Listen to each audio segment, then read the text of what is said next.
दंभ ना कर ए बंदे अपने वक्त का, क्योंकि बदलता है ये हर शख्स का। यही बात आज दिल्ली के पूर्व मुख्यमंत्री अरविंद केजरीवाल पर फिट बैठती है।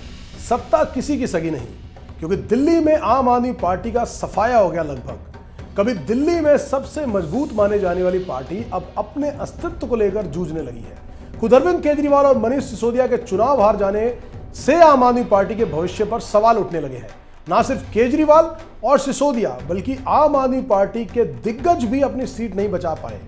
ना तो फ्री का वादा काम आया, ना मुफ्त की रेवड़ियां काम आई, और ना ही कट्टर ईमानदार अरविंद केजरीवाल की छवि काम आई। दिल्ली के विधानसभा चुनाव में आखिर ऐसा क्या हुआ कि कभी 70 में से 67 और 62 सीट जीतने वाली पार्टी को इस बार बुरी तरह हारना पड़ा। चलिए समझते हैं आम आदमी पार्टी की हार के कुछ बड़े कारण। सबसे पहले बात केजरीवाल के दम की होगी। केजरीवाल कई मौकों पर कहते हुए नजर आए कि इस जन्म में उन्हें दिल्ली से हराना मुश्किल है, और मोदी जी को खुला चैलेंज मंचों से कर दिया। मैं नरेंद्र मोदी जी को कहना चाहता हूं, मोदी जी इस जन्म में तो आप हमको नहीं हरा सकते दिल्ली के अंदर आम आदमी पार्टी को। इस बयान में केजरीवाल का दम झलकता था, और ऐसा माना जा रहा है कि यही आम आदमी पार्टी की हार का एक बड़ा कारण हो सकता है। इस दम ने पार्टी के गठबंधन के लिए बढ़ाए गए कांग्रेस के हाथ को भी झटक दिया। अरविंद केजरीवाल का दम बार बार दिखा। विधानसभा में कश्मीरी पंडितों के नरसंहार पर बनी एक फिल्म को प्रोपेगेंडा बताते हुए यूट्यूब पर रिलीज कर दो का तंज भी उनके खुद के अजेय होने के दम का उदाहरण था।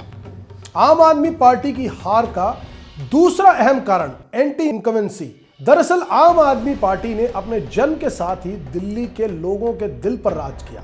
2015 में 70 में से 67 सीटें और 2020 में 70 में से 62 सीटों पर जीत के साथ इतिहास रचा। लेकिन धीरे धीरे लोगों का मोह भंग हो गया आम आदमी पार्टी से, क्योंकि आमतौर पर तीसरी बार किसी भी सरकार को वापसी करना बेहद मुश्किल होता और इतना आसान नहीं रहता। सत्ता विरोधी रुझान हमेशा हावी रहता है। आम आदमी पार्टी एंटी इनकम्बेंसी को भांपने में बुरी तरह सफल रही और नुकसान उठाना पड़ा उनको। आम आदमी पार्टी के हारने का तीसरा और अहम कारण भ्रष्टाचार का दाग। जी हां, दरअसल जिस पार्टी ने भ्रष्टाचार विरोधी आंदोलन से जन्म लिया, सत्ता में आने पर वो ही अपने दामन को करप्शन की कालिक से बचा ना पाई। खुद को कट्टर ईमानदार कहने वाले अरविंद केजरीवाल करप्शन का दाग भारी पड़ गया। अन्ना हजारे के भ्रष्टाचारी विरोधी आंदोलन से निकले अरविंद केजरीवाल जब दिल्ली की सत्ता में आए थे तो एक नई तरह की साफ सुथरी, ईमानदार और वैकल्पिक राजनीति का वादा किया था। भ्रष्टाचार के आरोपों में उन्हें खुद जेल जाना पड़ा। मनीष सिसोदिया को जेल जाना पड़ा, सत्येंद्र जैन को जेल जाना पड़ा। केजरीवाल और आम आदमी पार्टी लगातार खुद को कट्टर ईमानदार होने की दुहाई देते रहे, लेकिन दिल्ली की जनता ने उनको बुरी तरह से नकार दिया। इस बार सबसे अहम कारण शीश महल। जी हां, दरअसल शीश महल से उनकी छवि को बहुत बड़ा धक्का लगा। अरविंद केजरीवाल ने राजनीति में आने से पहले कहा था कि वो वीवीआईपी कल्चर को खत्म कर देंगे। गाड़ी, बंगला और सुरक्षा लेने की बात से भी उन्होंने इनकार किया था, लेकिन सत्ता मिलने के बाद सब कुछ बदल गया। उन्होंने न केवल लग्जरी गाड़ियां ली, बल्कि केंद्र से Z+ सुरक्षा मिलने के बावजूद पंजाब सरकार की टॉप सिक्योरिटी भी उन्होंने ली। मुख्यमंत्री होने के नाते उन्होंने जो अपने लिए जो एक्स्ट्रा लग्जूरियस आवास बनवाया, उनसे उनकी छवि काफी खराब हुई। CAG रिपोर्ट में भी सीएम आवास पर खर्च हुए पर बहुत बड़ा सवाल उठाया गया। अब बात करते हैं पांचवें और एक और बड़े कारण का, वो था नैतिकता पर खरा नहीं उतरना। ईमानदारी और राजनीति के कथित चैंपियन केजरीवाल पर जब शराब घोटाले के आरोप लगे और जेल जाना पड़ा तो नैतिक जिम्मेदारी लेते हुए इस्तीफा नहीं दिया। जेल में सरकार चलाने की ऐसी जिद दिखाई कि भारत की राजनीति में ऐसा कभी नहीं हुआ। जेल से बाहर आने के बाद उन्होंने इस्तीफा जरूर दिया, लेकिन शायद तब तक बहुत देर हो चुकी थी।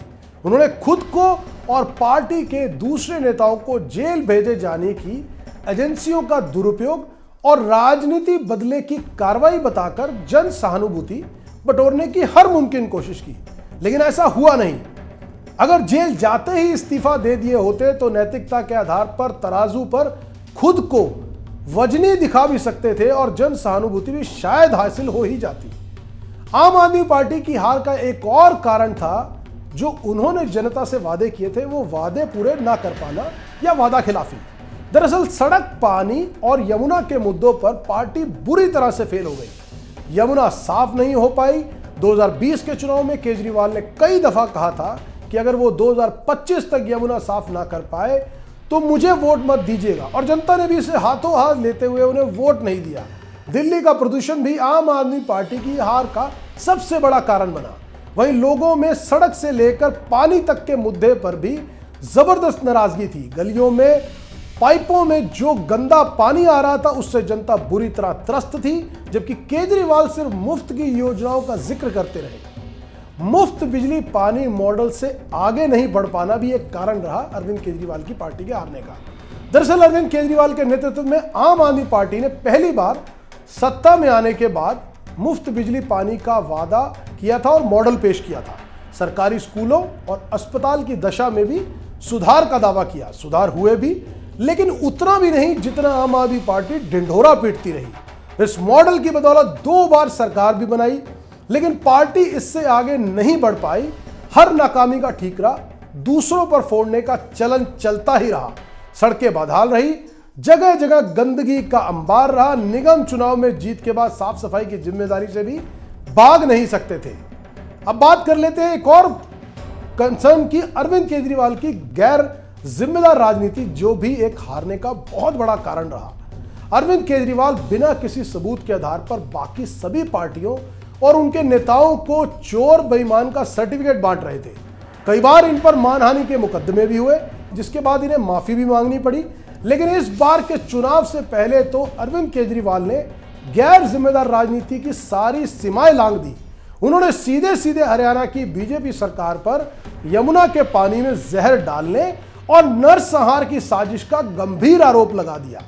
खैर, कारण कोई भी हो, अब अरविंद केजरीवाल की पार्टी दिल्ली की सत्ता से बाहर है। जितनी तेजी से अरविंद केजरीवाल और उनकी पार्टी सत्ता पर काबिज हुई, उसी तेजी से वो सत्ता से बाहर भी हो गई। अब तो पार्टी के भविष्य पर सवाल उठने लगे हैं। हालांकि राजनीति में कभी कुछ भी हो सकता है, यहां अनुमान लगाना भी बेईमानी लगता है। तो देखना दिलचस्प होगा कि आने वाले समय में अरविंद केजरीवाल और आम आदमी पार्टी का भविष्य कहां जाता है, कैसा होता है। और पंजाब की राजनीति को देखकर भी, क्योंकि अब केवल पूरे देश में एक पंजाब ही ऐसा राज्य बचा है जहां पर आम आदमी पार्टी की सरकार है। तो देखना दिलचस्प होगा कि आम आदमी पार्टी एकजुट होकर अपनी पार्टी का अस्तित्व बचाकर मजबूती से आगे आती है, या कहीं उनमें बिखराव और टूट होकर पार्टी पूरी तरह से बिखर जाती है।